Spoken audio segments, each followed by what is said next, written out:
जय जिजाऊ जय शिवराय मित्रांनो. तर तुमचं परत आहे पुन्हा एकदा माझ्या नवीन ब्लॉगमध्ये स्वागत आहे. आज काही असं घडलं ना की माझ्या शोनाला घेऊन मला बाहेरच जावं लागलं. ते सगळं सांगतेच तुम्हाला. पण आता तर सध्या आमच्या मॅडम जस्टच उठलेल्या होत्या, तर त्यांना थोडंसं त्यांच्या छोट्याशा भुकेसाठी पेटपूजेसाठी मी तर बनाना शेक बनवते.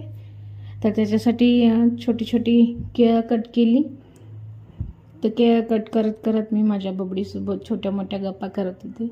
तर माझं आणि तिचं बॉन्ड ना खूप छान आहे. तर मला त्याच्यासोबत गप्पा करायला खूप आवडतं.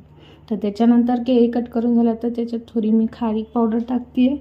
कारण खारीक पावडर आहे ना शुगरला रिप्लेस करून मी खारीक पावडर टाकते. मी तिला अजून काही शुगरचं जास्त देत नाही, त्याच्यामुळं खारीक पावडर टाकली की छान होतं.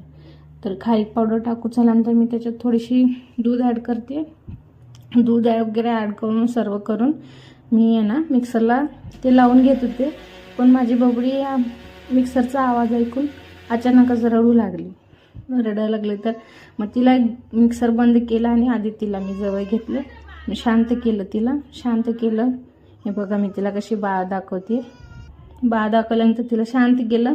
मग त्याच्यानंतर मी तिला ते शेक खाऊ घातलं.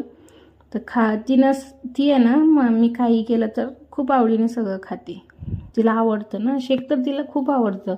तिला केळी आणि केळीपासून जे पदार्थ बनतात ना ते तिला खूप आवडतात. मग ती छान अशी माझ्यासोबत खात होती, मला त्रास नव्हते देत. ते सगळं खाऊन झाल्यानंतर इथं संध्याकाळचे कपडे काढून आणले. सगळी वाळलेले कपडे घडी करत होते. घडी करत करत बघा माझी बबडी माझ्यासोबत कशी करते. ती ना मला प्रत्येक माझ्या कामामध्ये मला हेल्प करते. ती खेळती माझ्यासोबत, खूप छान राहते.